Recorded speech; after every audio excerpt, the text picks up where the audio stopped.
myself, you just engage in less and less because you don't want to annoy people. And well, that's just then how it is. I feel like you engage less and less in normie conversations. Let's put it like that, and then it just kind of tapers off. That's what happened to me and to some other Bitcoiners I know, at least. And then it also interests just change over time. And then, well, it is what it is. Nice, Max. You got assistance. Max, we got you. We got your video feed. Fantastic. Great to be here with you. How are you guys? Good. You got Doing a proper green screen. As it should be. And you got a proper, yeah, exactly. You got it. Like some cheap labor to hold it for you for the whole duration of the live stream. 10 sats per minute. It's 10 sats per minute. To hold the green screen. Sounds pretty expensive to me. All right, guys. Well, we're live. I just decided to get go live. So here we are. We can kind of work out whatever details as we go. Max, I think we lost your video feed, but maybe it's something that you manually enable. Yay, Max is back. But not as I told John already, I'm having badass troubles with Zoom, including now. And not just don't I get any of your videos, but after about 5 minutes, my browser tab crashes. Nothing works. I don't know. It just doesn't work for me for over a year, and for not one call. It's fucking crazy. It's probably Cube's OS, right? Like, well, most certainly yes, but I would rather blame the closed source bullshit. Yeah, it's definitely Zoom's fault. If Zoom can't spy on you properly, then it just crashes after 5 minutes. That's what I'm guessing. I think so too. Yeah, I think you're spot on there. We see you fine now, so that looks good. But now you're gone again, so it will be interesting visually, at least. Yeah, it'll be an interesting. So he can't. Yeah, I guess. Well, we'll try to keep going. Have him jump in here and there where he can. I wonder what other streaming platforms might be more useful for that, but we'll figure it out. Gigi, just to start off, we're just talking about how it's hard to talk about pretty much anything else because all roads lead to Bitcoin in a lot of ways, at least for Bitcoiners. And over the holidays, over Thanksgiving, for me, kind of had that experience where I was having a conversation with my little brother, and he's like, "You're starting to sound like pretty religious about this." And I was like, "Okay, I recognize that." I should probably dial it back a little bit, like show a little lighter. Yeah, exactly. Like, I think again, Matt Odell has the most wisdom in his memes, and one of his like shortcuts to really help other Bitcoiners out is shill lightly. And I think it's very easy to alienate friends and family if you're shilling too hard. But I think everyone goes through a shill very hard phase and just realizes after some time that shill lightly is the way to go. But it's very, very hard to, as every Bitcoiner know, or everyone who caught the bug, so to speak, knows, it's very hard to shut up about it. First of all, because it's just so interesting and so multifaceted. And second of all, because I think at least money touches so many aspects of our life and so many aspects of society. And so since Bitcoin reinvents money and tries to separate money from state, it just touches almost every aspect of life. And so it's really hard to not introduce Bitcoin into pretty much any conversation, because no matter what people talk about, you can always go like, I know the root cause of this problem, or you can go like, yeah, Bitcoin fixes this, and so on and so forth. And that's where all these memes come from. And these memes, they have staying power because they are true in a sense, like there are many societal issues that sound money would fix. So there are many things that Bitcoin indeed would fix. And it's very hard to shut up about it, but it's also very hard to understand the truthfulness of those kind of little memes and blurbs if you're not into it. So it's very easy to alienate friends and family, at least from my experience. Yeah, for sure. Max, while we've got you, what do you we were just talking about the experience in kind of, Gigi was saying there's kind of a stage that people go through, that I'm kind of in that stage, I guess, right now, where I'm kind of shilling pretty hard to my friends and family and wanting to, scream on the rooftops and evangelize and save as many as many people as possible from the coming collapse. So I wonder if you have experienced a similar stage in life and kind of where you're at now with that.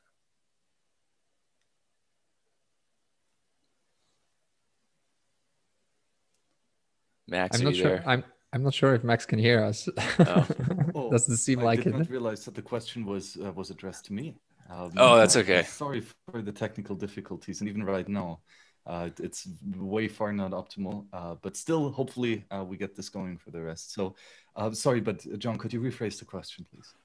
Sure. We were just talking about how it's really easy early in a Bitcoiner's journey to be somewhat aggressive in our shilling of Bitcoin and of the new way of looking at the world, the way of the ways that a hard money can kind of change your perspective on things, and just sort of like feed it into like every conversation with family and friends. And so I was just saying that over Thanksgiving, I had an experience where I was basically like looking for that in every like conversation. So, but over time, I imagine that you have to sort of let things go. Yeah, I think this is something that I really noticed with myself quite a lot. And that is the aspect that the more I was in the Bitcoin rabbit hole, the less and less I cared about mass adoption. To the fact that right now, I really could not care less if tomorrow the next 5 billion people adopt Bitcoin. My approach has changed. I'm not saying that hyper adoption would be or hyper Bitcoinization would be a bad outcome. It will probably be very good, right? Just because more people are in the network economy and so on, that would probably be a good thing.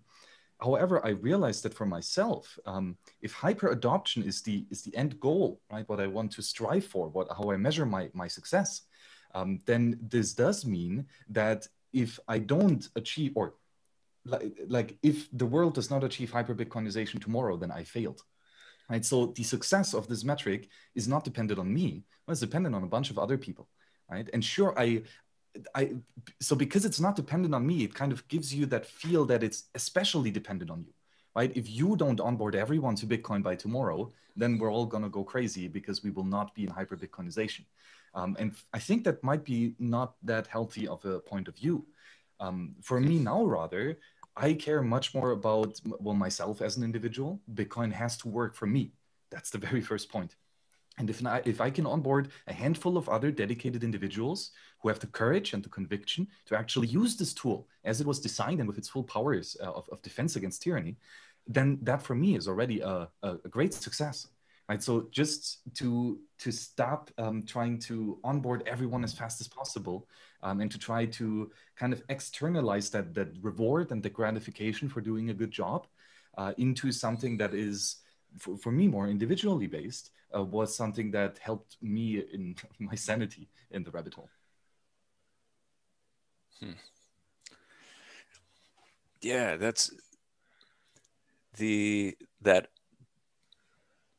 what we're using as our kind of measure of success is always super important to keep in mind, right? Like the truth and the value of Bitcoin exists, whether or not people see it or not. Just like nature's laws work, and things happen, whether or not we choose to observe them, whether or not we choose to respect them. So yeah. So is that something that is easy for you to like go through life now, or does that make it easier to say, I don't know. Well, Yeah. I actually would say that it, I don't know what I'm trying to say. is easier, or that it is more meaningful, a more meaningful point of view for me. I think that's how I would phrase it. Because again, the more people are on Bitcoin, the better, right? Obviously, the more people can use this tool to defend themselves, the more successful it is, and the more useful it is as a monetary asset, and therefore the more valuable it is. So clearly there is a useful goal of onboarding more and more people, but for me, that shift, like, it's so important to give or to use metrics to evaluate yourself that you actually control, right? Like if your metric is, by tomorrow, I want to jump 50 meters in the air, right? And I'm training as hard as possible just to jump 50 meters in the air. Well, you're not going to jump 50 meters in the air, right? That's just something that is not in your power to actually do. So if this is your metric, and if you strive to jump 50 meters high every single day, you're going to be disappointed every single day. And that will be a huge cost on, well, your sanity and your respect for yourself, right? You're kind of going to be a lot annoyed, right? Because you don't reach the goals that you have set out for yourself.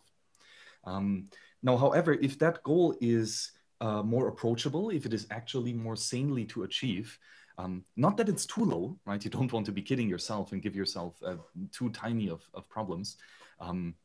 But if the problem is too difficult, too large, then you won't be happy. If the problem is too low, too easy to fix, then you also won't be happy. So the question is, how do you actually measure that success? And for me, that has more and more shifted away from that collectivist mass adoption to an individual defense. Very cool. I really like that perspective. Gigi, what is your measure of success? Yeah, for me, it's very similar. Like of course, there's always also the aspect of trying to save people, quote unquote. But I realized quite a long time ago that they're just, like it's very similar to how lifeguards get their training.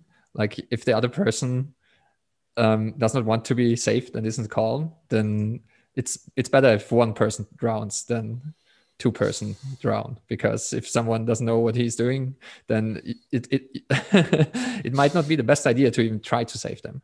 And we see that over and over again in the Bitcoin world. Like you gift someone Bitcoin, for example, and they just don't care and lose the private key. And maybe it was a lot, like that's, I mean, of course, like it's thank you for your service, and everyone else's sets are slightly worth more.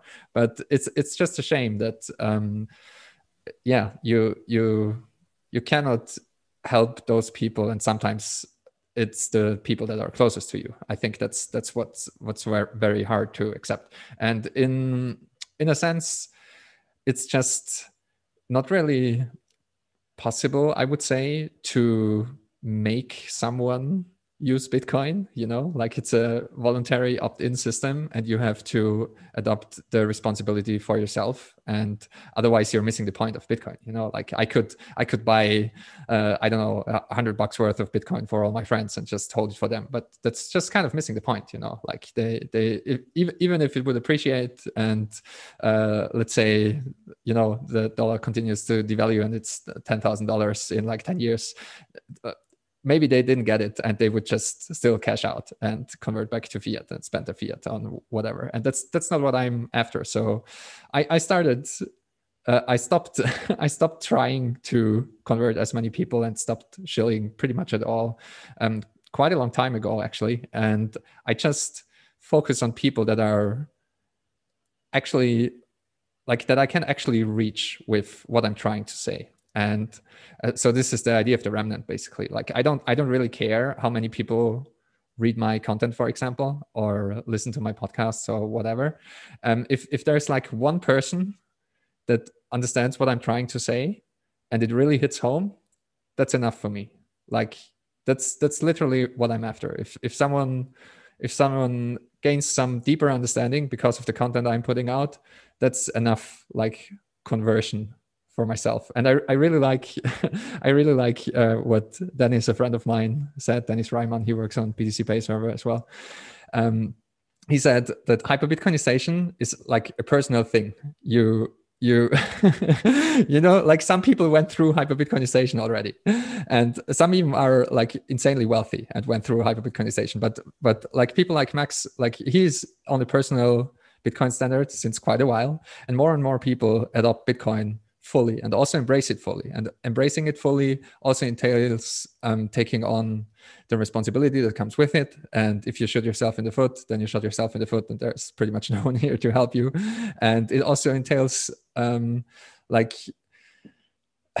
are some, I always say that there's like an essence, a soul embedded in Bitcoin, and this kind of transforms you as well. And it kind of is, I would even say, once you adopt the Bitcoin standard for yourself,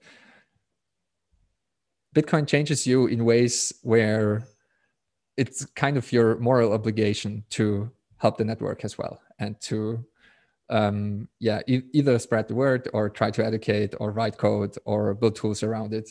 And I think my metric, like my measure of success, is I just compare myself to my past self. So in terms of, did I do everything I could today to get us one step closer, or get myself one step closer to something approximating hyperbitcoinization or Bitcoinization? And for my personal life, that's like, playing around with new things like Ellen pools, for example, or setting up another node, taking care of my cold storage, playing around with multisig, coding something here and there, writing a piece maybe. And yeah, that's that. So I very much sympathize with Max and like the journey inwards, so to speak.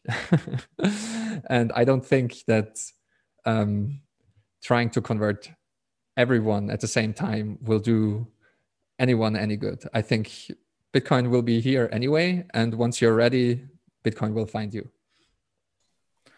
So you're saying we're not going to see a GG TikTok account come up anytime soon? Yeah, no, like this TikTok is especially evil, so I will never install it. So how about you, Max? No TikTok? TikTok is such a high time preference. I mean, seriously, right? That's ridiculous. That's the anti-Bitcoin as it could be. I would be very, very surprised if there's like a large overlap of TikTok and Bitcoiners. I don't know. Maybe we'll be surprised. Yeah, like the TikTok conversation. Some Bitcoiners are having the TikTok conversation in the sense that, like Bitcoin Twitter is a very crazy place, and Bitcoiners are very crazy people. So it's still definitely a kind of niche phenomenon, even if the big money is coming in now and Wall Street is coming in now and so on and so forth. But I think the Bitcoin ethos, very much like the cypherpunk ethos and also the ethos that was found in the early internet, for example, and also the ethos in the free and open source software movement. I think all of this is kind of radical and bound to stay niche. But some Bitcoiners think we need to kind of expand our reach. And I'm not necessarily disagreeing with that. Like there are some people that do excellent content on YouTube, for example. BTC Sessions comes to mind, and also TFTC did some great tutorials. And there are many normies on YouTube. There are not too many normies on Bitcoin Twitter. So it's kind of like creating TikTok videos, for example. The idea is to expand the reach and get on board as many normies as possible, because everyone started out a normie. Like we must not forget that. Of course, many people had like cypherpunk backgrounds and Austrian economic backgrounds, but I, for myself, for example, I have a very quote unquote normal background. So I didn't understand all these things, and now I understand some of them. So thanks to the writings of Pierre Rochard and Bitstein and Saifedean and others, I got up to speed with Bitcoin, and now I try my best to, educate others a little bit. And so I think it's a laudable goal, but I also think that it's very difficult to create good TikTok content, for example, without watering down everything and just destroying the essence. But isn't that the art of memes, right? To get a huge complex idea and condense it down into something very short and visual. So, I mean, in the Bitcoin meme fair, isn't TikTok our perfect outlet that we ought to use? Yeah, maybe. I think so. I think it can be very valuable. And I think why some people decided now is the time to go into TikTok land is that there are so many scammers in TikTok and they are quite successful, like you take whatever influencer or whatever pretty girl, like it doesn't even matter, and just shill a shitcoin project and it gets 500,000 views and like 200,000 likes. And even if the click-through rate is like 5% and the sign-up rate for this shitcoin is like 0.1%, it's still millions of dollars. So yeah, I think a lot of Bitcoiners, they don't think that this is like there's enough counterbalance in the TikTok and in the TikTok world and in similar social media platforms. Yeah, it makes me think of CK talks about this a lot, like how Bitcoin is like water. It's pervading into everything, right? So the way I kind of look at it is like people are going to get on TikTok and talk about Bitcoin, and the network is going to, people who feel led to do certain things are going to do certain things because they are free autonomous individuals. And I don't know, it's TikTok I find just completely annoying, and even though it's like very addicting, but there, yeah, some people are probably going to be drawn to it and and want to improve. Yeah, of course. That like content. It definitely works. Like this algorithmic dopamine suspension machine. Like it's you simply swipe and you get a dopamine hit like every 2 seconds. So it obviously works, and millions of people are addicted, and that's how it's exactly designed. I think it all comes down to the question of marketing. Like some people think that Bitcoin needs marketing. I personally think it doesn't necessarily need marketing. I think Bitcoin, like people will acquire Bitcoin because they need to eat. And I didn't come up with that phrase, like that's from Pierre Rochard, but it's also true, like you will lose out in the long run. Like you will lose out economically if you don't get your hands on the hardest money, on the hardest asset that is competing with everything else. So people will be drawn to Bitcoin out of necessity, and we see that in history, and we see it currently as well. Like if your currency inflates, then you're drawn to Bitcoin. If you need to make remittance payments, you're drawn to Bitcoin. If your industry is on the fringes of legality for whatever reason, whether that's in porn or dealing with drugs, like legal drugs even, then you're drawn to Bitcoin. Like if you're getting deplatformed all the time because of your political opinion or other opinions, then you're drawn to Bitcoin. And I think, you know, we don't need to do anything. The fiat world is doing all the marketing for us. You know, like everyone's getting censored, everyone's getting deplatformed. Setting up a bank account is all kinds of hell. With the new, like, it's sending Bitcoin and receiving Bitcoin is like at least 10x easier than sending payments in any other way, as far as I'm concerned. So I don't believe that we necessarily need to save all the, you know, Gen Z investors that are spamming TikTok currently. They will come on their own. And one of the big things is curation. To be honest, I don't want everyone to have Bitcoin. Like I'm very happy if some people do not hold Bitcoin. Right? Specifically socialists, communists, politicians, bureaucrats, all these thieves and all these looters. I'm happy if they don't have Bitcoin and I have more Bitcoin. Right? Hoping for mass adoption means that all the tyrants come into Bitcoin as well. Right? And all the masses, basically, who, as we've recently seen, are absolutely not pro-freedom, but very much pro-tyranny, they will be part of Bitcoin. And one of the huge problems here is that then freedom is no longer the majority in Bitcoin. Right? If the vast majority of Bitcoin users do not give a shit about freedom, do not give a shit about censorship resistance or about privacy, well, then we have a serious problem, because these people define what Bitcoin is. These people run a full node, right? So if that hyper-Bitcoinization comes at a state where the ethos of Bitcoin is not really taught and not really propagates through those who run full nodes, then we do have serious issues. Yeah, I do agree. Yeah. Like it's a hard topic, because arguably what Max just described happened to the internet, for example. And even though we still have a portion of the internet that's free and open and true to its original ethos, most of the internet is very much captured.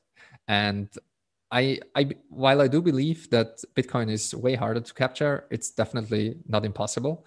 And so I agree that we should watch out, like, who gets into Bitcoin. But it seems that like it's kind of sweet irony that central bankers, for example, they will be the last to understand Bitcoin. You know, like there are so many people still hung up that this thing has no intrinsic value, for example, that they will probably they will literally get their first satoshis when they're starving in the streets. I don't know, like they will probably die before that, all of them. But still, it's kind of a funny coincidence how this works. So I'm not too worried, but still, I think the point stands that we want to kind of, like, it's not necessarily a bad thing to be selective as well. And I have no problem with holding these two somewhat contradicting thoughts in my head at the same time. Like I want to get as many people into Bitcoin as I can, but I also want to get the right people into Bitcoin. And of course, like that's not compatible with everyone getting into Bitcoin. Yeah, I totally see what you guys are saying, and I feel that way as well. And it reminds me of the way that Jesus taught, right? He brought in his disciples. He had his core group of tens of disciples, and then his core 12 apostles. And he didn't just give everything to everyone, really. And even he focused a lot of his preaching in the countryside, and he was bringing freedom to the people who would listen. Like let those who have ears to hear, let them hear. But I wonder as well, because I've thought about this too, and just recognizing that it's pretty much inevitable that people who have differing views on politically or spiritually or whatever are going to acquire Bitcoin, and they have acquired Bitcoin. But one of the things that you said, Gigi, was that like acquiring Bitcoin and understanding it changes you, right? So what I kind of have hope in, at least, or at least I anticipate and that I want to happen, is that as people who are these like bureaucratic assholes, as they acquire Bitcoin and learn about it, they start to change as a result of working with the incorruptible substance. Yeah, that's a very, very interesting insight here, right? The ability that even those corrupted people who somehow discover Bitcoin and who somehow get into it actually get their views challenged, right? Because Bitcoin is this kernel of truth that when you look at it, you very often realize that your previous beliefs have been in contradiction. Right, and that goes especially, for example, for fiat bankers. This is their entire mindset, their entire economic school of thought is based on fallacies, left and right. Nothing makes sense. Nothing. It really is like a mythology where you just have some substance on top, like, oh, we need to decrease the purchasing power by 2%, right? The 2% targeted inflation or 4% targeted unemployment rate. Like there's mythology pieces like this scrambled all above. But when you actually look at the underlying structure, the underlying foundation, you realize there's nothing, there's no reasoning, there's no logics. They don't know what the assumptions are and they don't know how to follow up on them. Like Bitcoin, or as soon as you see a system that is actually logically sound, as soon as you see this, only then do you realize that this previous system was completely full of fallacies.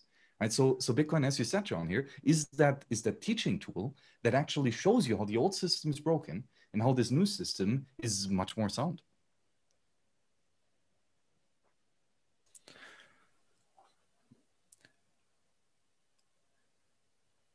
Yeah, so kind of going along those lines, I'd like to get into one of the things I wanted to focus on here was just how understanding Bitcoin at a deeper level has affected you guys personally. And we've gone pretty in depth already into that, but I imagine, so what I have in my mind right now is like people who are, they kind of get it. They, like, my brother came to me a few weeks ago and he's like, I get it. I want to start learning. I want to start, securing my Bitcoin and start going along this path. How have you guys benefited from learning from others and engaging, in conversation with other Bitcoiners, I guess, is one question.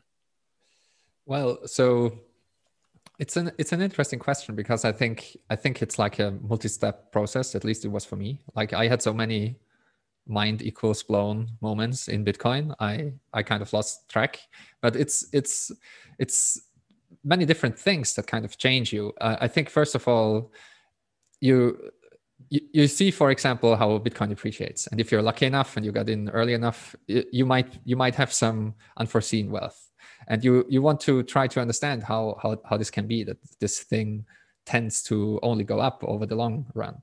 So you learn about money and you learn about the hard money, and as Saifedean points out, that tends to lower your time preference. If you have something that you can just rely on and that just keeps its purchasing power, you can plan better for the future. You can you can actually make 10-year plans. You can actually make 20-year plans. Like you can actually rely on the things that you that you bring to the table, that you bring to the economy, and you get something out of it, and then you can make economic calculations that are more rational and more secure and just on a longer time horizon. And that changes all kinds of things. So I think that's a very, very big part. And I think Saifedean helped me understand that the most from all of the Bitcoiners. Like his book, The Bitcoin Standard, goes into detail there. But I think there are many other things as well that kind of change. For example, having full control of your Bitcoin and having full control of your full node. It's like the only thing you truly own, and just wrapping your head around something that's unconfiscatable, something that can exist if you wanted to, only in your head. Like that's very powerful stuff. Just wrestling with that, I think it kind of changes you as well. Like you, and the realization that this is really true, and that other people will realize this as well. You kind of see how this can change society and can change things and can change the power balance. It's very similar to strong encryption, for example, as well. Like there are some secrets that you can just lock away for good, you know, and what kind of things this enables, it kind of, once you understand that, you kind of realize what's possible, and you can sketch out what might happen in the future. And we see that playing out, like we saw it playing out in the last 10 years. Like most of the government leaks we saw from Snowden and others, they wouldn't have been possible without strong encryption. You know, just like I think that's a fact, you know, like in the old world, so to speak, this would have never been possible. And I think Bitcoin enables similar kind of new things, and this is very transformative as well. And for me personally, one of the most interesting things was meeting other Bitcoiners online and also in real life. And just it's very hard to convey the level of understanding and level of conviction just on Twitter, for example. And once you meet other Bitcoiners in real life and see how they change their lives and how they, like what they are actually doing, how they're planning their future and what they're thinking about, and that they also like really mean it, you start to realize that you're not the only crazy person. And I think that's something that kind of gives a bit more oomph to everything else as well, because I think everyone goes through the same process. Once you begin to understand what Bitcoin is and what it represents, it's very hard to stay sane and believe that this is indeed real. So meeting other people that kind of say that this is real as well, I think it kind of helps. Oh yeah, no, absolutely. I can second that, Gigi. It's crazy how crazy this is. And we are not overestimating when you say that you really think that you're going insane here, because it is just so wild and so crazy and so different, right? And so out of nowhere compared to our previous mindset. That yes, it's very crazy. And I very much agree that meeting the Bitcoiners, like that tribe, these types of individuals, really was one of the most rewarding experiences, and specifically that I can point out as well. And I think that the issue for that is, or at least how they differ to my previous experience pre-falling down the Bitcoin rabbit hole, where I was very much interested in Austrian economics. And of course, Austrian economics is a huge freedom scene, right? They're a bunch of dedicated individualists who want to defend themselves and who know that they have like these rights and these freedoms, and are willing to stand up for them. But the issue for me was always that Austrian economics was much more about talking it and writing beautiful books, having great debates and nice interactions and discourse on truth discovery. That was already such a huge mind shift to how it was before that, right? When you take any fiat education, it's very, very much different than praxeology and economics. However, what I was always kind of lacking in the Austrian school, and not even able to articulate this back then, but only realizing it after discovering Bitcoin and crypto anarchy, is that missing point of action, right? To actually do something with that knowledge and that truth that you have come to understand through that discourse, through these interactions with other peers, and through studying and reading books and so on.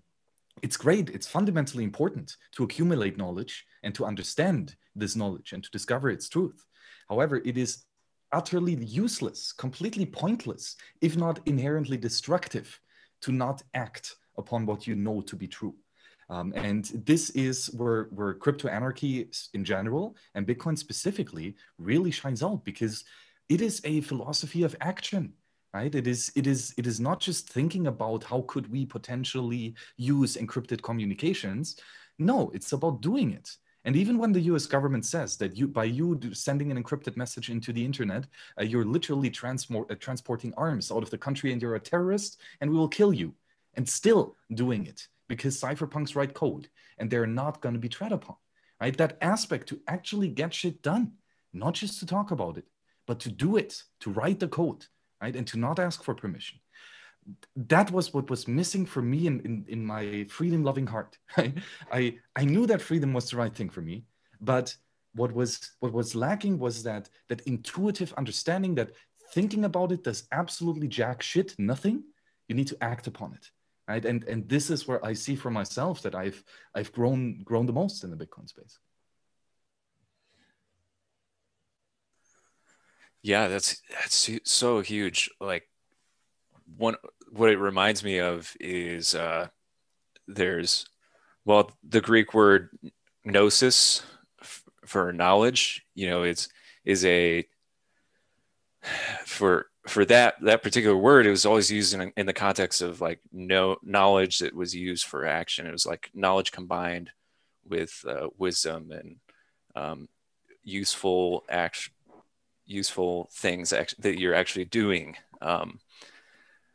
And that's really what draws me to the Bitcoin community as well. And I have to say, having like interacted with more Bitcoiners in person now, you really do get a sense of this, like there's this electric energy that just like fills the room.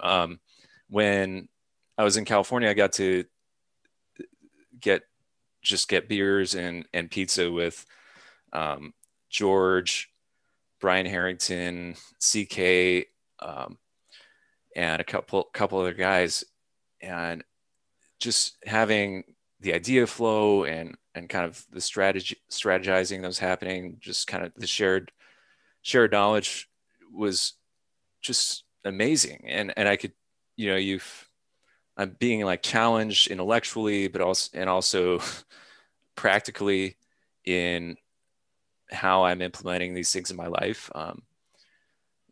It's amazing. It's really cool. Yeah, especially the challenge part. I doubt that I ever had a quality conversation with a Bitcoiner that really was not challenging, that was not difficult to understand and to grasp the concepts fully. I mean, sure, to listen to the words, yes, but to truly understand what is being said and the implications of that, right? And again, how this can be applied in your life. This has always been a very deep and a very profound extent in the Bitcoin space, I would say. Yeah, and I think we are still in this kind of before the early September phase. So every single Bitcoin is kind of bound to be interesting. I think like you have to be a kind of outlier and a weird person to not only discover Bitcoin and believe in it, but also stick around. And I think it also it comes also back to the personal transformation kind of thingy, because as Max said before, Bitcoin shatters so many of your assumptions. So a lot of people that fall down the rabbit hole and fall down deep, once they kind of grok Bitcoin, they're going like, okay, what else did I miss about the world? Where else does my misunderstanding lie? What else that everyone else believes in might be wrong? And so I think that's in large part where the interesting and difficult conversations come from as well, like the challenging conversations, because Bitcoiners kind of have a different view of things. And I think Bitcoin also facilitates that. Once you internalize Bitcoin, your view of the world radically changes, I would say. And so other views are transformed as well. And depending on where you stand or where you have, like what your political thoughts, for example, were historically, like before you discovered Bitcoin, it might be hard to wrap your head around. But I also think that, you know, most Bitcoiners, they are very thorough in the sense to in terms of their arguments and in terms of not trusting but verifying for themselves. And so it is bound to be challenging. Like if you want to destroy an argument, then you better come prepared. Yeah, exactly. Right. Bitcoin is death in a sense like this, right? You have this old point of view, and now this completely new point of view comes in. That, as you said, literally, it's just your assumptions are wrong. Your assumptions cannot be true, and this really is a slap in the face. Right? You're like, everything that I believed in, everything that I thought to be true, was a lie, right? And now I have a proof that this old thing was a lie, right? This is very, very heart shaking, and a huge amount of suffering and uneasiness.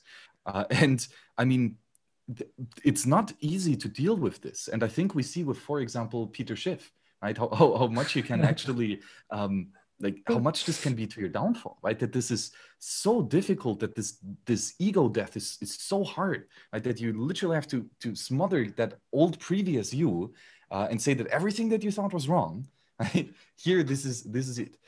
That's such a huge, such a courageous, such a difficult step, that obviously most fail to do it. And I think that's one of the reasons, as Gigi mentioned, that this is why most of the people currently in Bitcoin are actually cool and worth listening to, because they had the courage to kill themselves, right? And to discover something new, and to venture out into this unknown, into this darkness, boldly and courageously, without even knowing if this was going to be correct, right? If this is actually going to be useful and valuable.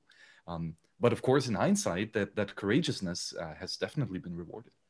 I think this is profoundly true, and it's a personal like pet theory of mine that this is also related to Bitcoin derangement syndrome.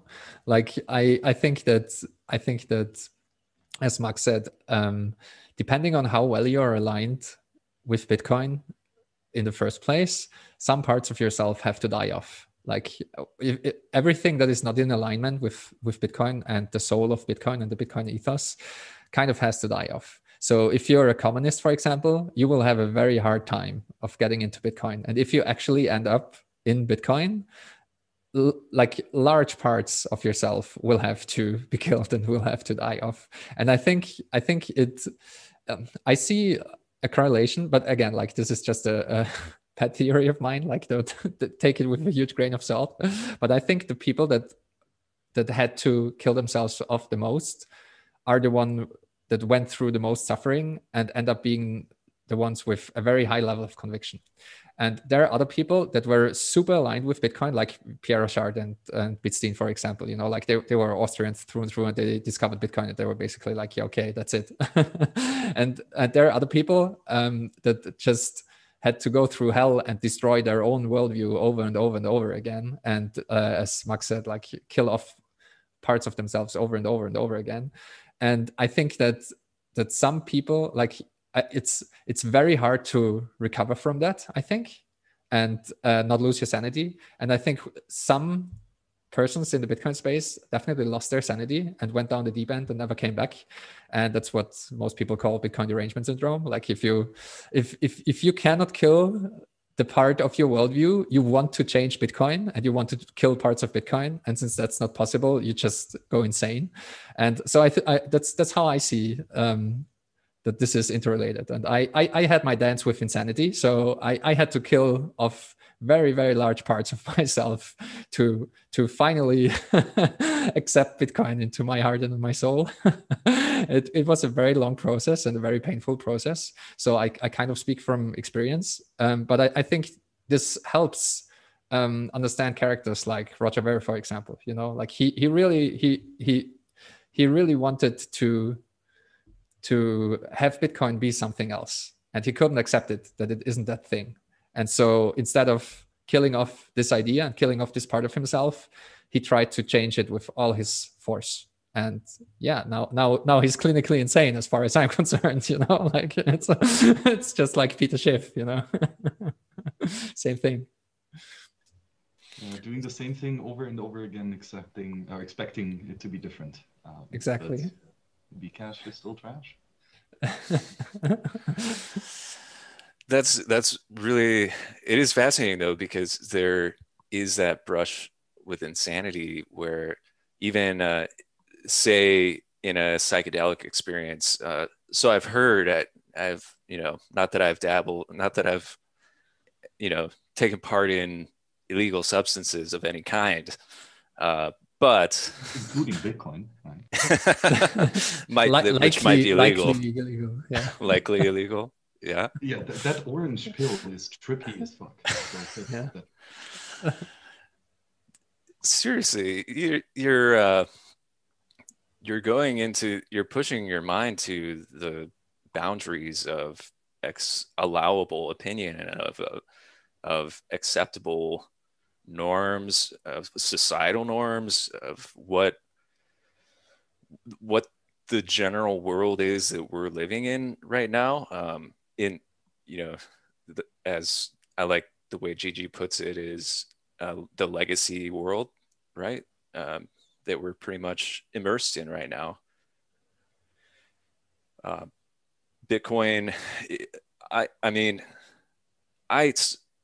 still, after meeting up with these guys in California, I was literally up all night, and my mind was racing. It was like a psychedelic trip where I just could not stop projecting into the future and seeing these potentialities, and sort of, fantasizing about it and glorifying it and really being excited about it. But also there is an element of fear, or trying to grapple with the fear, because what I'm experiencing is a confrontation with death, like with this brute force truth, like that must be dealt with, and realizing that the world around me is just completely built on a lie, and it's heading toward a cliff, and just kind of like wondering, like, am I ready for this? Is Bitcoin ready for this? And yeah, the conclusion that I can't come down to eventually is just that I need to focus on preparing myself as much as possible, and making it available for people close to me to prepare as well. But whatever. Yeah, as you said, right, once you get hooked, this is such a drastic and quick pull towards that other direction. And I'm not sure what it is about, but I kind of have an intuition that your mind is in that old fiat empire, and you only know these conclusions that have been laid before you all the time. Like, we need to increase the money supply, purchasing power has to decrease, unemployment has to be fixed, like everyone has to be equal. All of these things are in your mind, and you've been told them over and over and over and over again, right? This propaganda has been going on for so long. And you take it for granted, right? That's it. You never really had time nor effort nor interest in looking deeper. But then all of a sudden, this crazy Bitcoiner comes in and gives you like that one kernel of truth of Bitcoin, right? That one fundamental assumption, that one starting point, which is basically you make your own rules. That's it, right? You choose which free software to run. You choose which full node consensus rules to follow, right? You make the rules. But that's just one tiny sentence that I have to drop into your mind. But all of a sudden, you have these points, all these fiat metaphors, but then you're like, okay, wait, so I make the rules. Well, but then how do these and these things come together? How, when I know that I do my own rules, how can the fiat empire ever reach these conclusions? And very quickly, your mind starts trying to find logical paths to reach the same conclusions as the fiat emperors did. But naturally, you're not going to come to the same conclusions, because there are no conclusions in the fiat empire. It is illogical. It is insanical. There is no reasoning. There are no conclusions, right? So that's then all of a sudden where you get that fear. Oh no, everything that I thought, like all these conclusions that I had, are not conclusions. They're guesses, they're assumptions, but they're not reasoning, right? So that's the huge fear. But and then that other part comes in where you start with, okay, I make my own rules. Well, this is my assumption. Now, where does that take me? Right? And now your inherently logical and reasonable mind will find all ways of beautiful reasonings and combinations of what you can do with that one assumption that you make the rules. right? And all of a sudden, well, if I make the rules, then I want to have a fixed money supply, and then there's only 21 million. And if there's only 21 million, then nobody can print more. When nobody can print more, this means that my percentage always stays the same. And then I actually can plan for the future, right? And then I can actually save for the long term. And I can build deeper production stages because I know exactly how much I have, right? You can build this huge, crazy, complex, long line of thought based in that one single thing, that you make your own rules, right? And then that rabbit hole instantly hooks you in, and your mind instantly tries to go off in all types of different directions where you can take your reasoning starting from this new point of view. It's kind of a paradoxical thing though, right? Because there is a sense in which we don't create our own rules. We have to adopt the rules of the Bitcoin protocol, like that. Those are, because we can't integrate with the system if we're not. But they're very basic rules. But that's rules. And I guess what you're saying is we from that point on, we make our own rules. Is that what you mean? No, what I mean with you create your own rules is more like you have the choice over which rules to follow.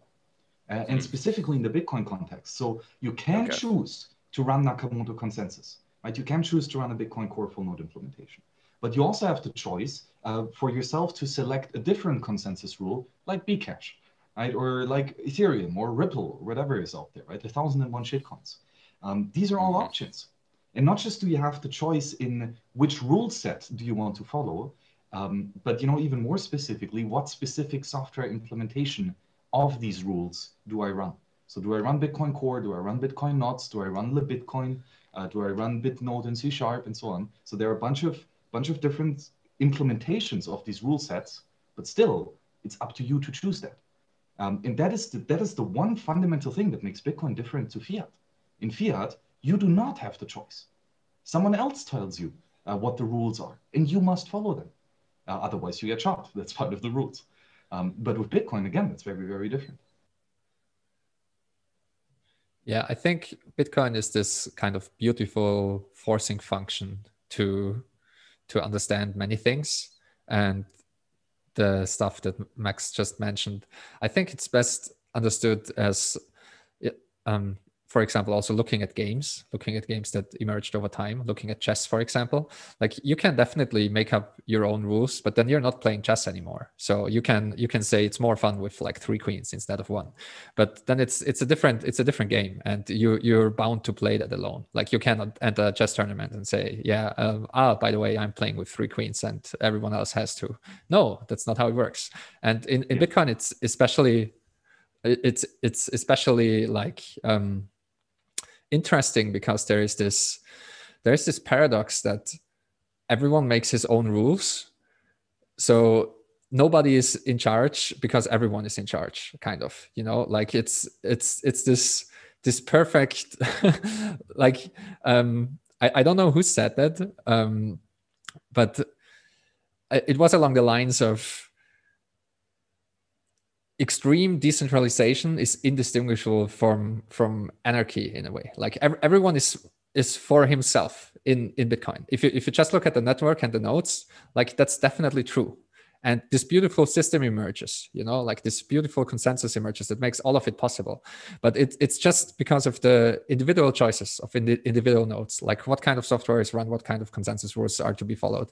And as we've seen with soft forks, for example, this is also bound to change over time, like similar to how the rules in chess evolved, the rules on the Bitcoin network can evolve as well.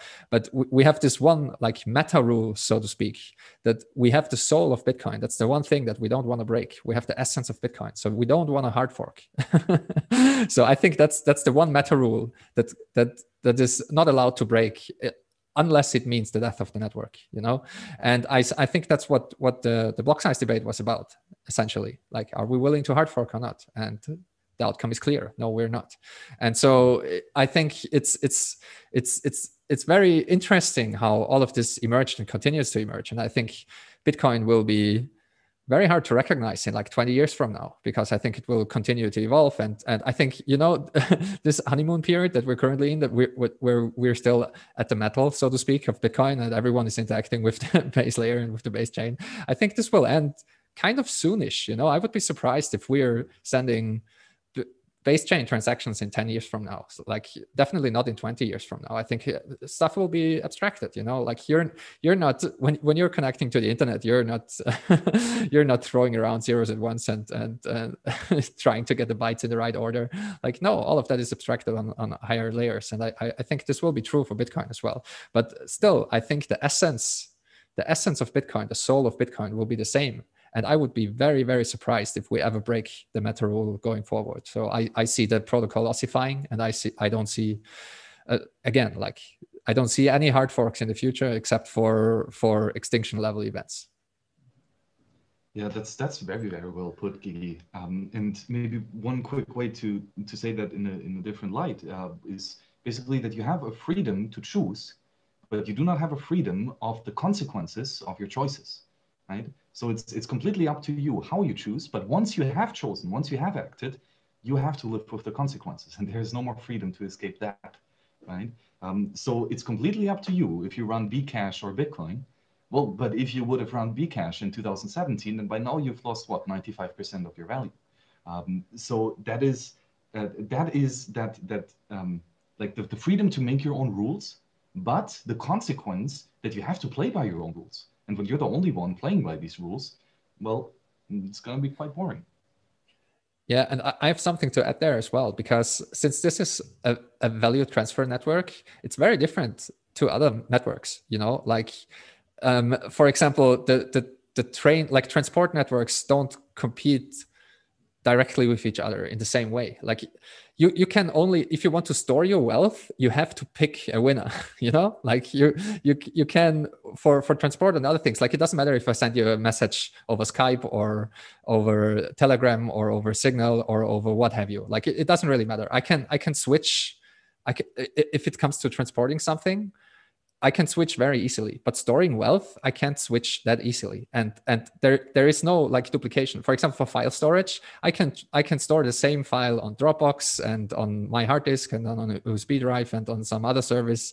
And it doesn't matter, you know, like those network effects, they don't really matter too much. But when it comes to storing wealth and also to language, for example, like there's some things where it really kind of matters. And it's a lot of people don't really grasp that the network effect is especially strong when it comes to money and storing your wealth. It like you cannot take the same purchasing power and store it in Bitcoin and in real estate and in gold and in vodka and in whatnot. You know, like I don't know what's fancy these days. Whiskey probably more so than vodka, but you get my point. Like also, if you look historically, money is like a winner takes all phenomenon. And there are very good reasons why this is the case. And this is one of them. Like you have to pick a winner to store your wealth. The second one is that it is like a language. And like we're all, even though Max and I are not native speakers, we're all speaking English because we maximize our benefit by choosing the communications protocol that everyone else is using. And it's the same, like, look at the TCP/IP stack. There is a reason why everyone's using TCP/IP, you know, and there are many other protocols. Look at shipping containers, for example. There is a reason why we have a one-size shipping container all across the world. Like, even if you want to use a shipping container that is twice the size and you argue, oh, it's you know, like it's so much better, you can fit more stuff in it. Yeah, you would have to rebuild all the ships, all the cranes, all the ports, everything. You would have to rebuild the whole infrastructure of the world because of your stupid idea. And that's what we're talking about here, you know, like it's kind of asinine to think that this is a multi-solution game. It simply isn't. It simply isn't. It is a winner takes all thing. And I think this is also part of like falling down the Bitcoin rabbit hole. Once you realize that, then you also realize that this is like this is not a toy project. This is not child's play. This is our one shot. This is our one shot of separating money from state. If this fails, I don't believe we will have a clean second shot. So it better not fail. So I'm not surprised in the least that that people dedicate their lives to it. And I would be surprised if it was otherwise, you know. And there are people that literally put their life on the line for Bitcoin. And I think this will continue to happen as more and more people understand what's really going on here. Yeah, I mean, people have given their lives for so much less, right? Oh yeah. Like Bitcoin is such a unbelievably powerful tool. I mean, if that is not worth fighting for, you know, then really very, very little few things are actually. So I do hope that we actually see what Gigi foresees here, that we have more and more people who are willing to fight, just because now the opportunity cost of not fighting means not holding Bitcoin, right?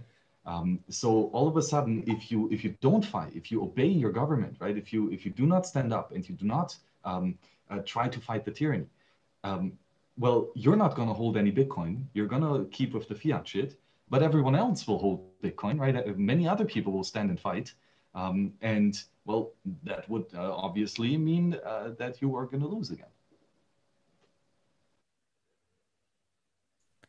Yeah, so to kind of go a little deeper into this, in kind of looking at the landscape right now of the world and where the monetary system is and where Bitcoin is at, what kind of issues are surfacing, what would you say on the one side are sort of the primary threats, like vulnerabilities to the network that deserve our focus the most, besides our lack of TikTok exposure, of course, and then maybe on the other hand, like what are the most like solid things and things that we can focus on that are just absolutely bulletproof, if that makes sense. I don't think there's anything that's 100% bulletproof. Like even if you look at their underlying mathematics, for example, like there are just some assumptions that we have to take for granted for all of this to work. For example, like one thing that is pointed out the most is the assumption that P does not equal NP, and that there are actually problems that are hard to solve. But once you have a solution, the solution is very easy to verify. So basically, like all of encryption rests on that assumption. So I don't think there are any bulletproof things, but as far as I can tell, Bitcoin relies on this very assumption, and it relies on the fact that humans are greedy, and it relies on the fact that computation takes energy. So once we have those three, I think that those are the three main assumptions that Bitcoin makes. And once those, like, as long as those three holds, I'm not too concerned about anything else really. But still, it depends on your level of expertise and where you're coming from, what kind of threats you see in the Bitcoin ecosystem. So a lot of core developers, for example, they will never say that Bitcoin can't fail. They know exactly how everything works. They are probably up at night every second night because they know here's an exploit, here's something that could have catastrophic consequences, and they're fighting day and night to make the protocol even more solid than it is now. And we have seen failures in the past, so it's not that Bitcoin is like absolutely bullet and foolproof. Like we even had consensus failures in the very early days. And so I wouldn't say that anything really is bulletproof, but also a lot of people that work in the government, they see the possibility that, or if you're close to government regulation, let's put it like that, they see the possibility that Bitcoin gets captured, or that it gets highly regulated with on-ramps and off-ramps, and that Bitcoin, like running a Bitcoin node is likely illegal, you know. Doing coin join transactions is likely illegal. I think it depends. It depends where you're coming from. And as I like to say, Bitcoin is a mirror. And in that regard, it mirrors your perception of what it would take to stop Bitcoin. But I think nothing of that sort would stop Bitcoin. It might be pushed to the gray market area, to the black market area. It might be a niche thing. Adoption might not be as quick as some people would like it to have. But I don't see these events, even an outright ban by the biggest nations of the world, I don't see that as an extinction level event for Bitcoin. I think it's way too useful for that. I think it's very unlikely as well. I mean, we have Bitcoiners now in Congress and like large political players. We have large companies that have their balance sheet in Bitcoin. So everything that's, everything that pumps the numbers up in the stock market is good for politicians. So it's not in the best interest of politicians to outlaw Bitcoin. So Bitcoin has its kind of way to fight all those kind of things. It's insanely anti-fragile, and once a security or a problem is discovered, it has also this way of patching itself up. I mean, of course, like there are people behind it, and kudos to everyone who is actually developing on core and similar layers of the stack. But still, it's also worth pointing out the way that Bitcoin works. It's anti-fragile by nature because we will not have any like forced updates. So there are still nodes in the network that run very old clients. So if a bug is introduced, it won't affect everything at once. Like it is very resilient, just like life itself. Like if you have a problematic mutation or a kind of virus or whatever, it has, like, even if part of the population gets wiped out, life itself knows how to continue. And I think it's very similar in the Bitcoin world. Bitcoin itself knows how to continue, and I don't see any extinction level threats in the immediate future. But I'd be interested to hear what Max thinks about all that, because he's very close to the metal. Well, actually, no, I do tend to agree with a lot of what you said here. But one thing that I would like to hammer home here is one of the assumptions that Bitcoin has. And Eric Voskuil has articulated this beautifully. By the way, stop listening to this podcast right now. Go to github.com/lebitcoin /lebitcoin client server or something, and then check out the LeBitcoin wiki. I mean, seriously, this might be one of the most stellar resources in the space. Eric Voskuil is a genius, a absolute master of Bitcoin, and I do not say that word lightly, but he's one of the few who has mastered both the praxeology, the economics, the reasoning, right, as well as the code, the development, and the research. And his way to articulate a lot of things in Bitcoin is absolutely on spot. So long way to say that is there is an axiom of resistance, meaning that we assume that, well, first of all, there are laws out there. There are people with guns who come after you if you don't do what they if you don't do what they say. And the second thing of this axiom, of this assumption, is that it is possible to resist them. It is possible. A huge assumption, by the way. Sorry. That is a very, very, very big assumption. Because just the question, if that is actually possible... Yeah, you dropped off just a little bit. The CIA came in and cut you off. You're getting a little too radical there. So, okay, let me try to rephrase that then again. So there is this axiom of resistance. And this means that, first of all, there's an external force. There are others with guns who try to rule you. And the second part of this assumption is that you have the power to deny them. You have the power to resist them coming after you. You have the power to stop them applying aggressive force towards you. Again, big, big, big assumption. But Bitcoin relies on this, right? If all the rules of the government could not be resisted, then Bitcoin would long be dead, right? Bitcoin is inherently illegal. Governments and bureaucrats have clear laws that say that earning Bitcoin, holding Bitcoin is absolutely illegal, and that you have to give them some of their Bitcoin, right? They get their fair tax, obviously. Now, Bitcoin assumes that resistance to this aggression is possible, right? Doesn't mean that you have to resist, just means that you can resist. But now let's see how this all comes together, because there are not just individuals in the Bitcoin system. There are also companies and corporations. And corporations, per definition, are creatures of the state. Corporation is an entity made up of multiple individuals where this non-individual, this non-human entity can apply force towards others with the backing of the government.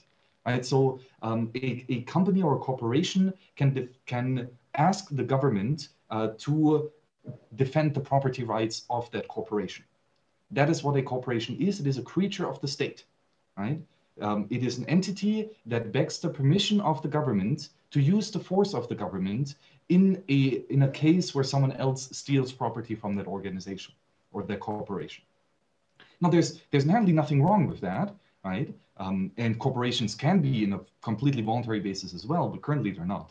And this means that any big corporation that is involved in the Bitcoin space, per definition, does not have the axiom of resistance. A corporation cannot resist against the state, because if the corporation does, then the state dissolves the corporation and the corporation is literally killed, right? If the corporation does not pay its taxes, if the corporation does not follow all the shitty regulations and bureaucracy that is out there, then the corporation will be cut and it will no longer exist. So a corporation cannot resist against the state by the definition that the corporation is a creature of the state. Now, this means that corporations already fall out of the user base of Bitcoin, right? Because the axiom of resistance is no longer valid for them. That meaning if only corporations, if only those who beg the government for permission to do their business are actually using Bitcoin and nobody else, then Bitcoin as its whole is no longer resistant because it can no longer, the axiom of resistance is no longer there.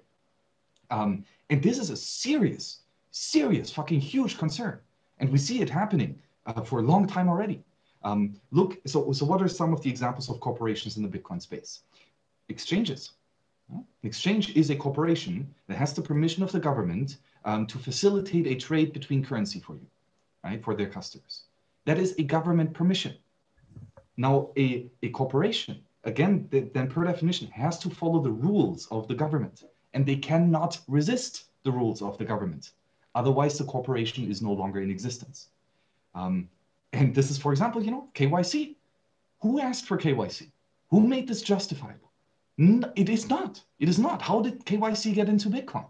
Well, it got through corporations who had to beg the state for permission to do their business. And then the state, of course, saying, well, yes, you can do your business, but only if you snitch on every of your client, that you tell me exactly how much Bitcoin every of your client has.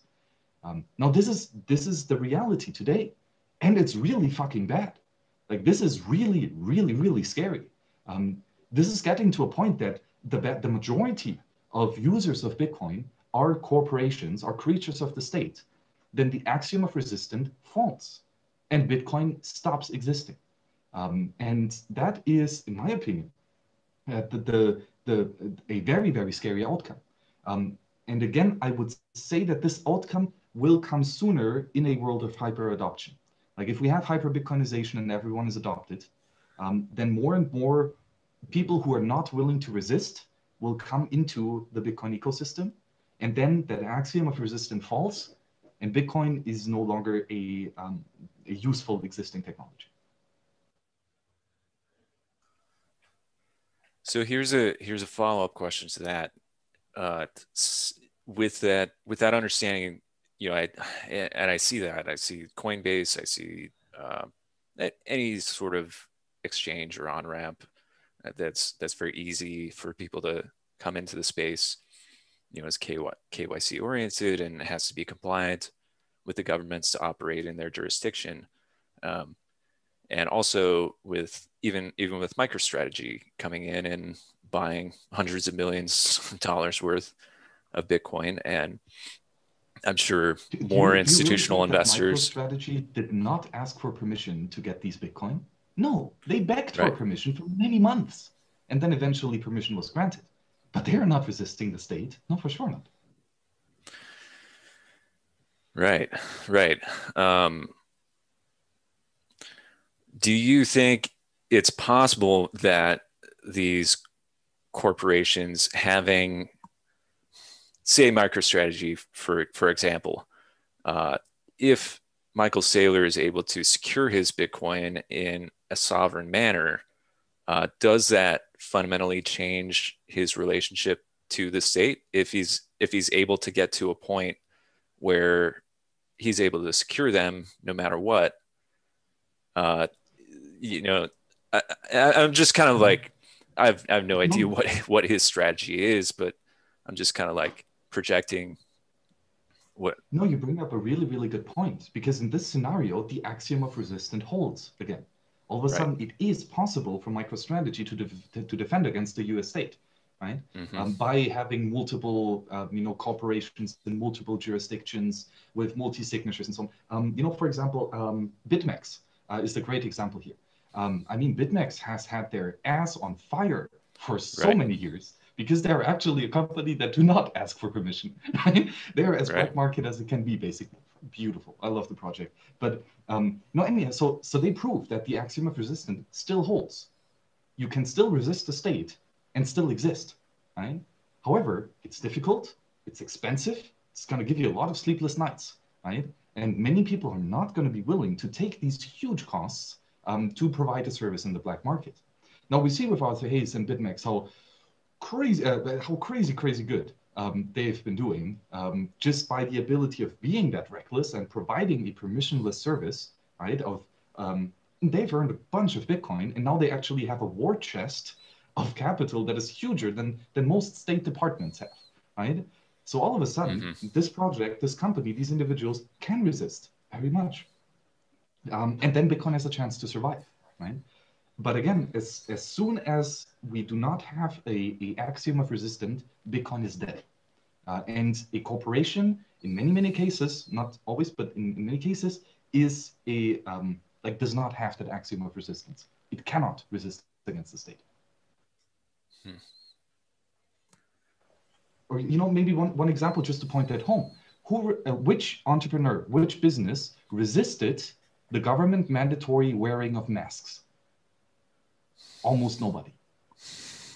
If nobody resists against wearing masks, right, or a forceful wearing of masks, then what do you think? Like, will they resist against a forceful stealing of your Bitcoin, right? Or for saying that you can no longer demand to be paid in Bitcoin? That is illegal now, same as it is with gold in many cases, right? So this is a serious issue. And again, the more people come into Bitcoin, specifically when they do not understand the values of Bitcoin and that axiom of resistance, Bitcoin is dead. Do you think? I guess I just want to dig into this a little bit. Like, should that come about? Should states just declare all out war against all privately owned and sovereign custodial control of your Bitcoin? Like, it still doesn't rule out the possibility of using it, right? Like, people, if you can, and is that even enforceable? Like, could with the amount of adoption that exists right now, I mean, how, like, I just wonder.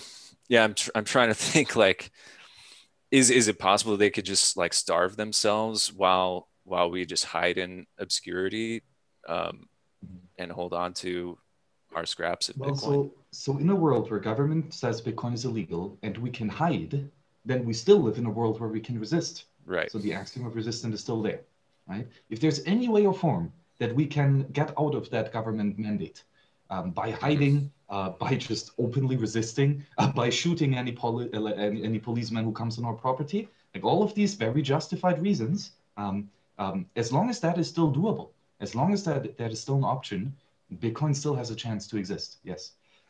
So that to the one part, and the other thing with but Bitcoin is so popular, therefore it's no longer possible for governments to restrict it. Well, alcohol was very popular, or gold was very popular, or flying an airplane is very popular, or driving a car is very popular. But all of these things are highly regulated, right? If not even completely forgiven, right? The state only tyrannize those things that are popular, right? If nobody's interested in whatever, then of course the bureaucrats are not interested in either, right? Governments only ban what is popular. Gigi, I'd love to hear your thoughts. Any thoughts brewing over there? Yeah, I think that's a very good point. Like all of these are very good points. It's interesting to think about it, and I think in part we are seeing. I think we're seeing what's going to happen in the next 10 years or so play out right before our eyes. I think a lot of regulatory arbitrage will be going on. I think a lot of people will have different ways of acquiring Bitcoin. For example, we see more and better peer-to-peer exchanges popping up. For example, there are other ways to acquire Bitcoin.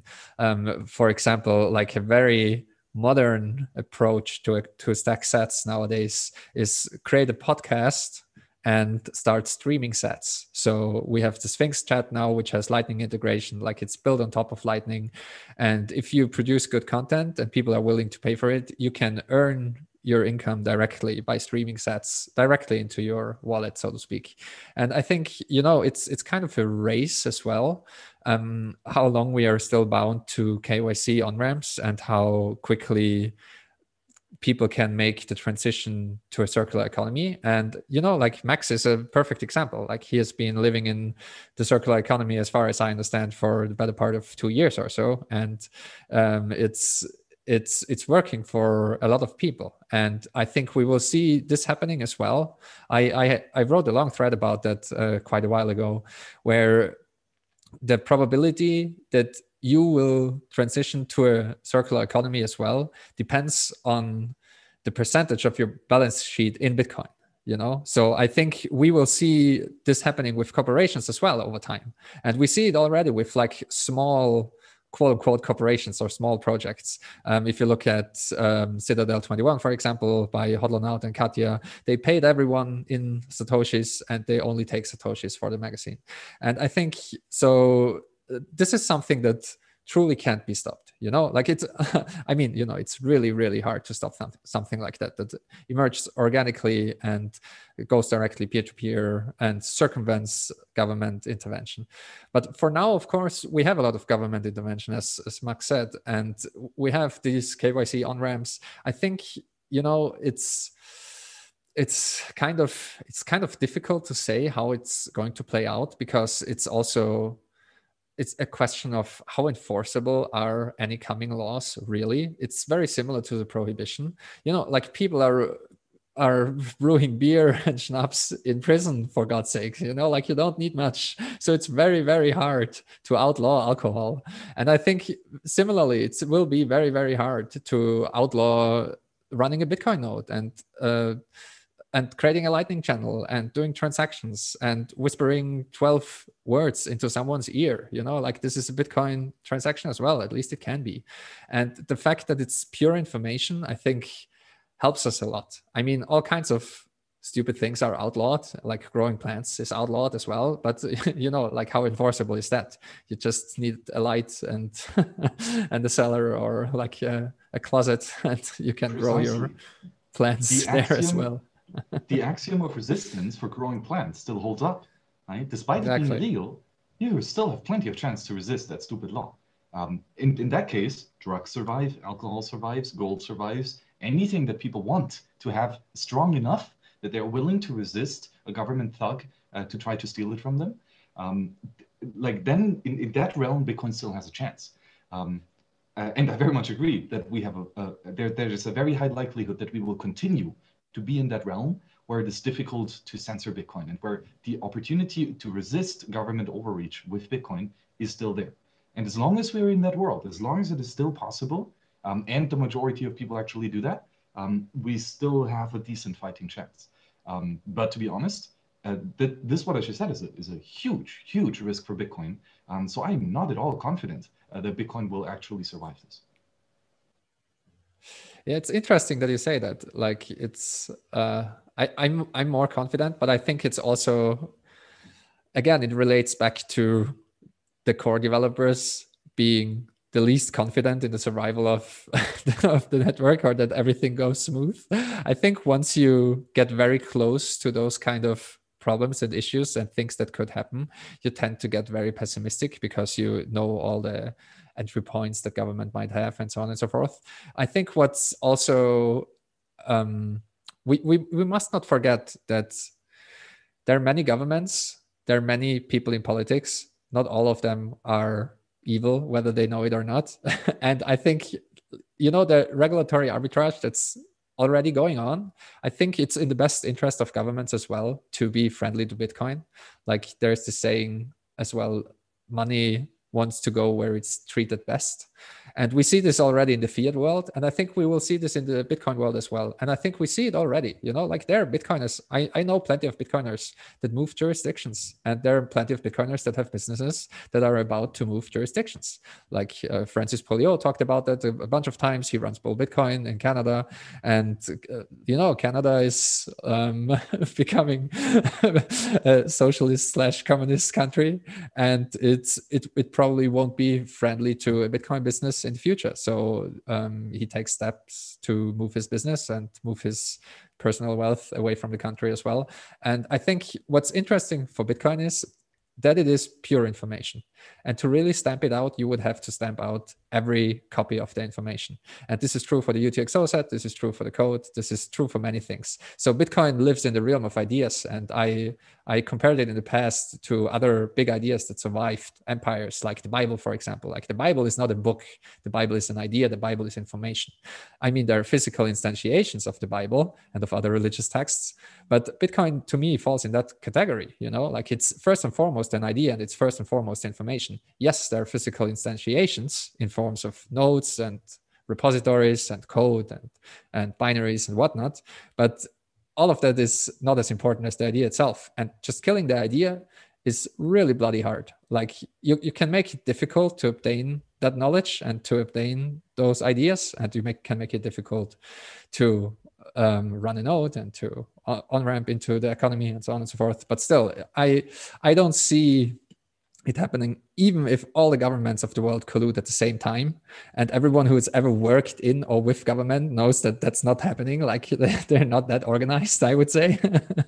And so I tend to be more optimistic, but it's, as they say, it's very hard to make predictions, especially about the future. So I guess we'll just have to see what happens.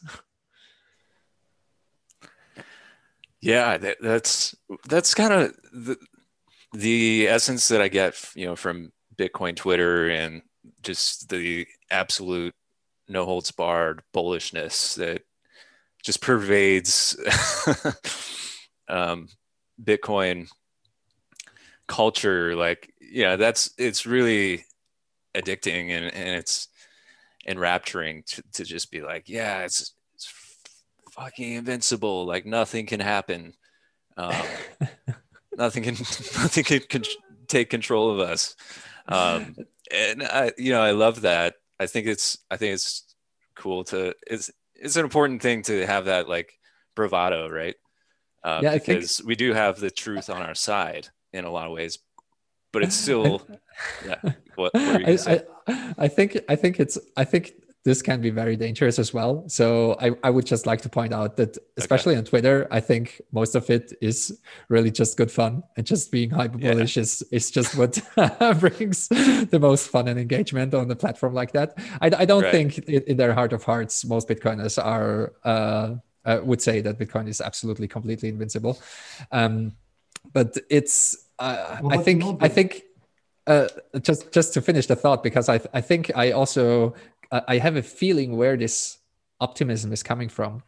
I think without Bitcoin, a lot of Bitcoiners would be very, very nihilistic and depressed, and just there wouldn't be much hope without Bitcoin. So if you find something that you can actually rally behind and that is actually hopeful, I think it is not wrong to be overly optimistic about that, and to be accelerated, and to just let everyone know that we have this thing now, and you can try to stop it, but you have to stop every one of us as well, and you have to stomp out that idea everywhere on Earth simultaneously, and I think that's very hard to do.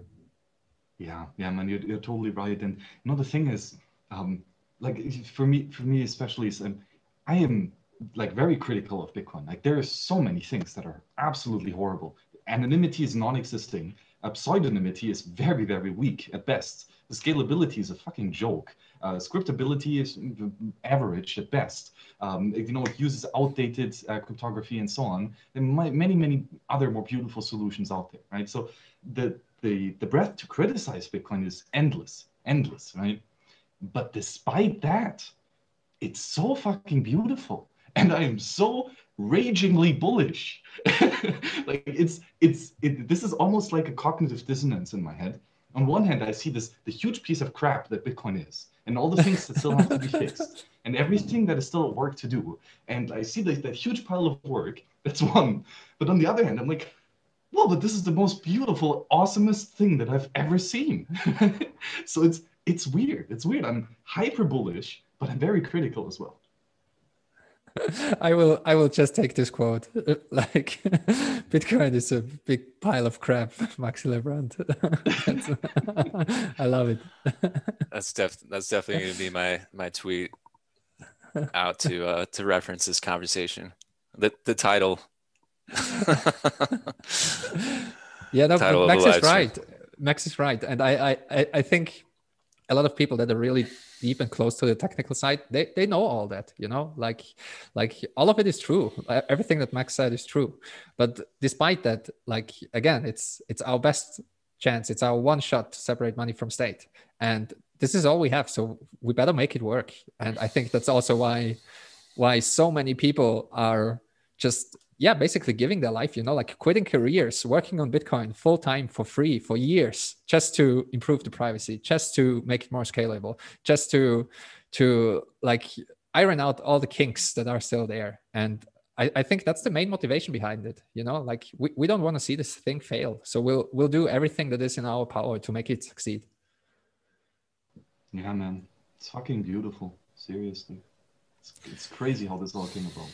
But the way that it comes together, and the way that this technology, this thing, right, actually sparks creativity and power and courage in the hearts and minds of individuals, it's just breathtaking. Like, it's the most beautiful invention of the 21st century already. But I mean, damn, it's just so good.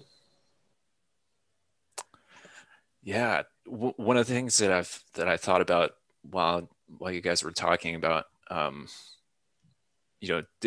different jurisdictions and the kind of arbitrage that's happening in that regard, and being in Orange County over the last couple weeks is really interesting to observe sort of how Orange County and Riverside County are kind of interacting with the rest of the state.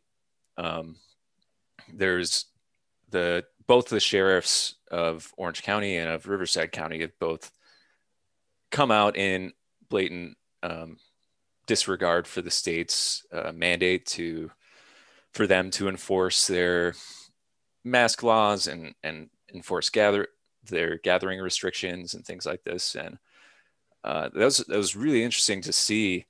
And I have this like gleam. I don't know. Maybe it's a hopeless, fainting dream, but maybe that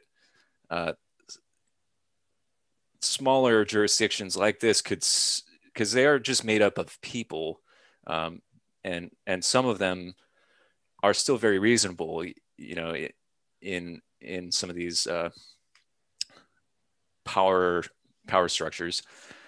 So I just I hope that they will more and more start to see the value in attracting Bitcoiners and adopting Bitcoin as a way of preserving their power, preserving their independence from the greater states and everything. It could be a very useful tool for nullification and for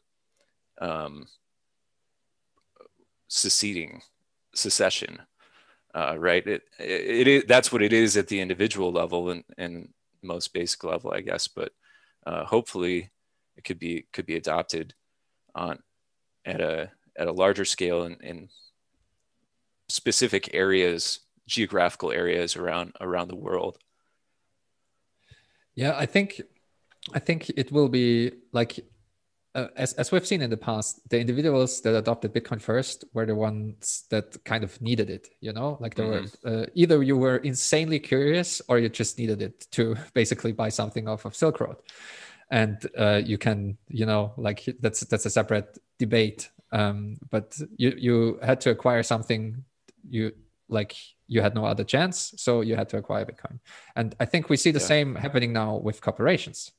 If you are a corporation that has millions and millions and millions of dollars on your balance sheet, and you realize that your purchasing power just melts away, Bitcoin is very useful to you, and so you will be driven to adopt it. And I think the same will be true for nation states as well, and for everything that's larger than an organization. And I think, you know, like we saw it in the past as well. Like WikiLeaks, for example, was one of the first organizations in general that adopted Bitcoin because there was just no other way to give the money. Like they were challenging the state plenty, and so they just had no other way in the fiat system to get any funds. And I think that what we will see is smaller countries that especially can benefit from adopting Bitcoin will adopt Bitcoin. And we see it already happening. Like Venezuela just released a propaganda video like a week or two ago where they showed off their Bitcoin mining farms, you know, and they have like the army plugging together their ASIC miners. And I think this will just continue to happen. And Venezuela, of course, is not the United States. They don't have the US dollar and the benefits of like the privilege of printing the US dollar, and their money is going to shit and they know it. And so they are hopping on the Bitcoin bandwagon. And I think, yeah, you know, the smaller you are as an entity, the easier for you it is to move. So we see also like Tahini's restaurant and stuff like that. You can be on the Bitcoin standard very, very quickly. And this is true for countries as well. Like I don't see the US getting on the Bitcoin standard anytime soon. Neither the European Union, for example, you know, like just moving those ships, it takes a long while. And also the US, for example, it has the privilege of the petrodollar, and it just wouldn't make any sense. I mean, you know, you can argue that people close to the monetary spigot are printing fiat money and buying Bitcoin with it, but that's a different story. And so I just see, that's how I see it playing out, and that's how we saw it play out historically, just on a smaller scale. Whether that's good or bad, we will see. You know, like I'm hesitant to judge all of that too quickly, because I just got burned by the internet. As we said before, you know, the internet was this insane utopia of free interaction and free communication and endless information as well, and so on and so forth. And now we have full corporate and regulatory capture of the internet pretty much. And you could argue where it's worse. Is it in China or is it in the US? In Europe, we have our own kinds of problems. And, you know, like nowadays, large parts of the internet are completely unusable for me. Like content is geo-blocked or restricted in some other way. And the kind of precautions I have to take. To the cookies yet? Yeah, exactly. You know, like there are some funny memes how an internet site looks in 2020, where you can't even see the content, you can't even read what you came to read, because you have like 20 pop-ups in your face, and half of them are because of some regulation or some cookie pop-up banners, whatever. And so, yeah, I think we'll just have to see how it plays out, and we will have to remain vigilant and learn from our past mistakes and learn from the mistakes that were made on the internet. And it's very, very difficult to judge what's going to happen quicker. You know, like governments tend to capture things with regulation, and Bitcoin tends to capture souls and minds and hearts with its incentive structure.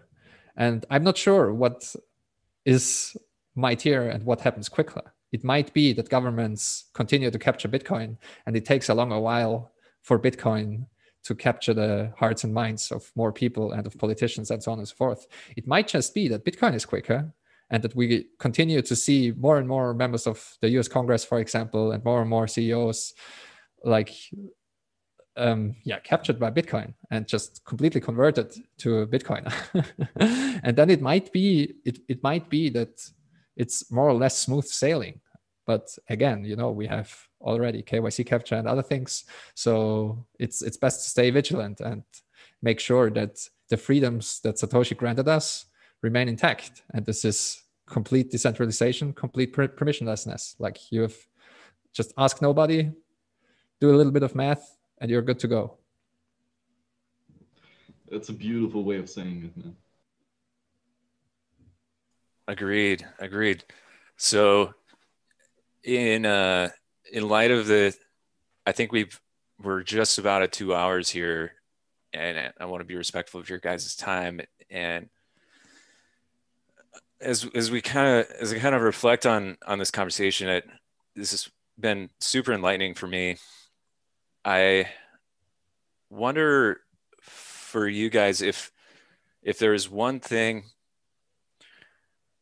what it is about Bitcoin that gives you hope, that, like, because a lot of this stuff really kind of keeps me up at night sometimes, and I'm just like, oh, this shit is so bad. And I think we've hit on a lot of this, but over the course of our conversation. But I guess, what are some like things that we can focus on, like, just to simplify? Is it self-custodying? Is it running our own node and getting away as far as possible from KYC, from KYC knowledge of our Bitcoin and surveillance? What is it that we can really focus on, and how does that give us hope for the future?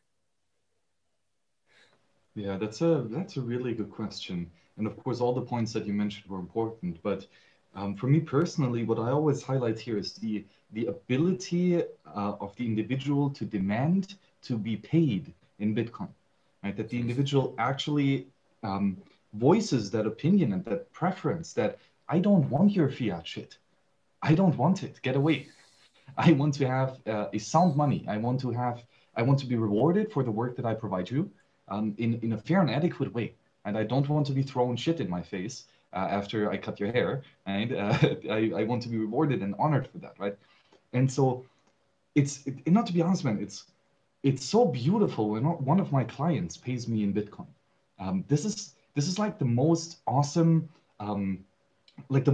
gratification and thank you and token of respect that I could possibly receive.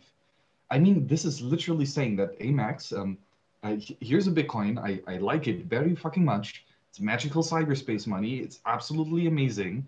I would never, it's so difficult for me to give that away from me. However, the service that you provided, that the thing that you gave me, or the help that you provided me on how to solve these issues, that was so much more valuable for me than this Bitcoin. So here, please take it. Like, do you see how ridiculous of an awesome compliment that is? To do, take this awesome, amazing, magical cyberspace money. Thank you very much for your help. Like, that it just changes. So it's such a profound understanding that you are a tiny, insignificant individual on this large world. You have provided someone else such a positive impact, such a meaningful value, that he even sacrificed his Bitcoin for.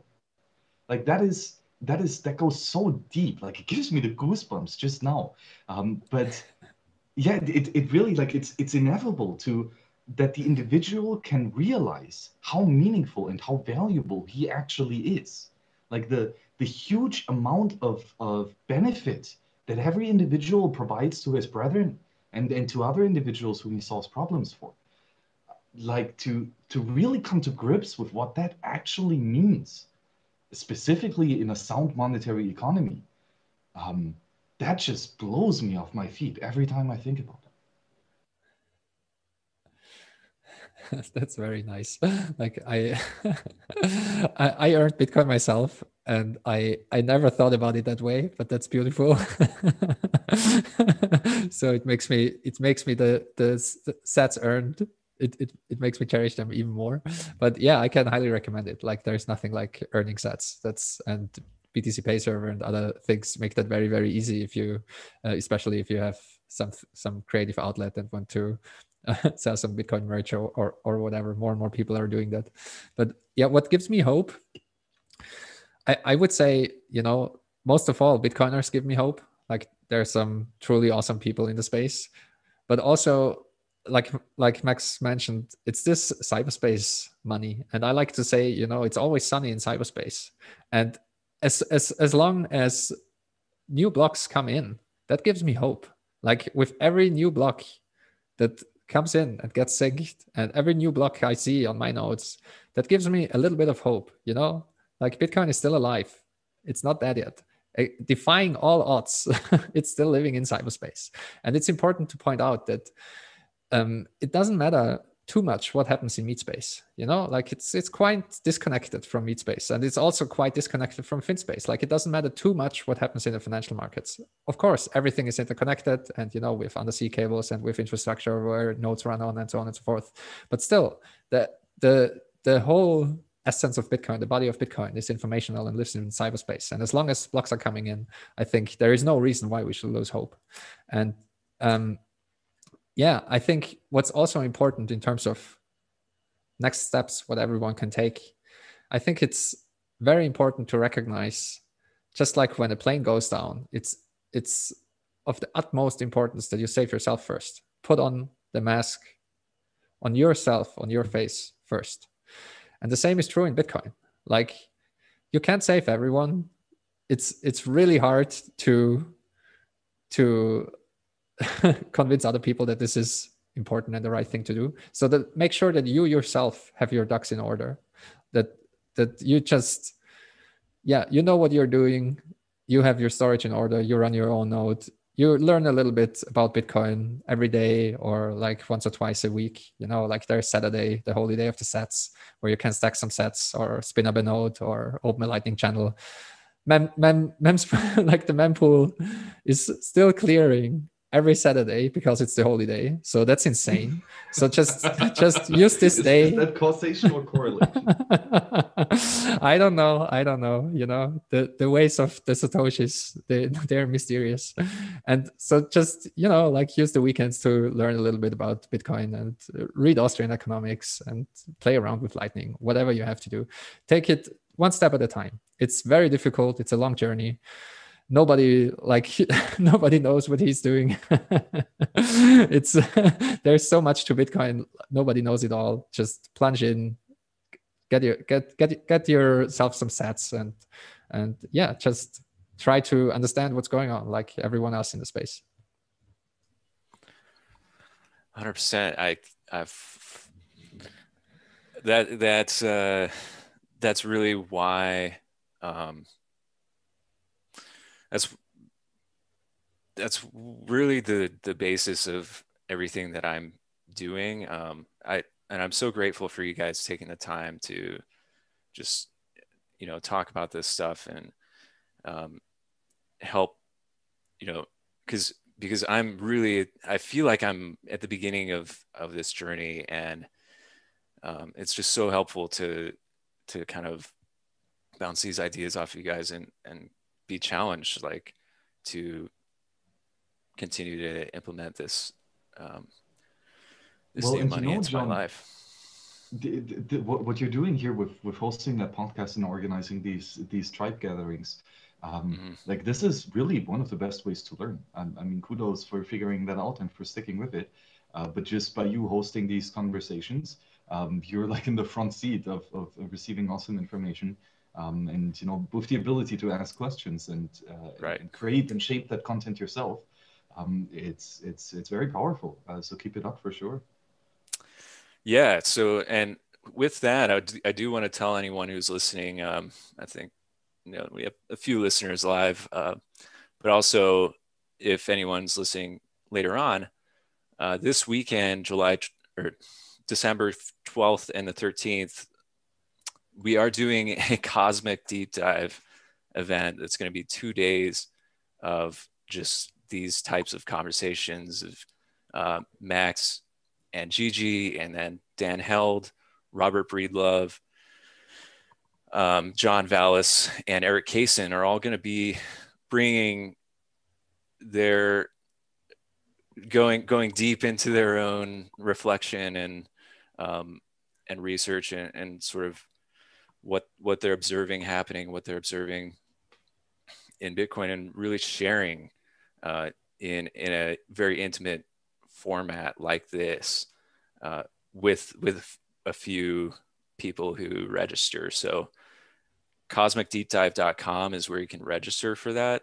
And having been able to interact with these guys in this format, and also some people in person, I just have to say this is so valuable. I it's priceless. I can't really like put a price on it, because it's radically changing my life, and it's helping me to establish a lot of independence and a lot of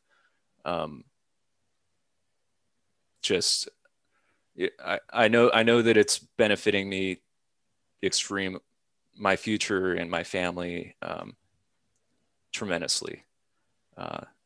So thank you guys for doing that, and thanks for joining us this weekend. I look forward to hearing your talks.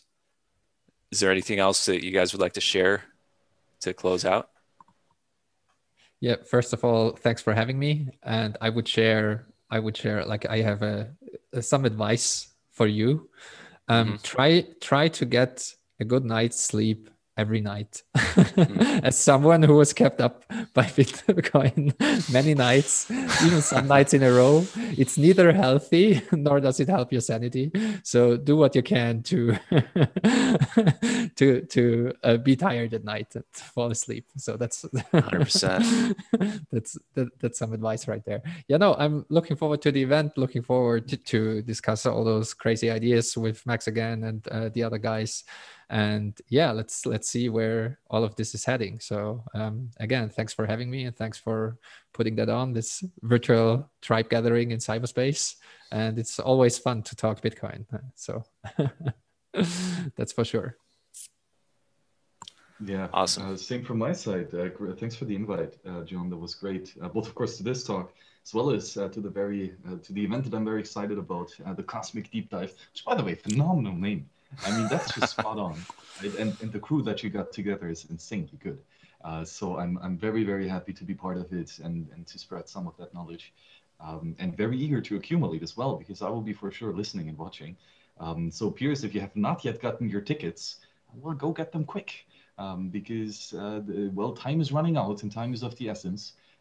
But yeah, anyway, again, thanks, John, for having me here. And just as you know, a final insight is that basically, to holler back to earlier parts of the conversation, resist, stand up, do not tolerate tyranny, defend yourself.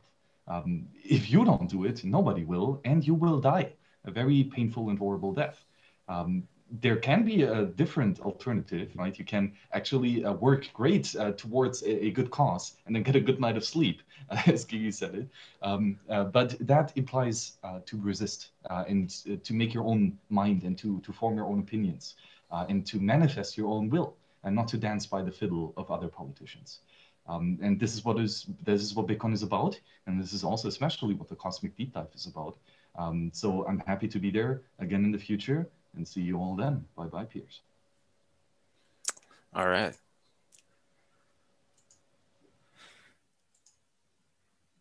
Great. Well, I closed it out.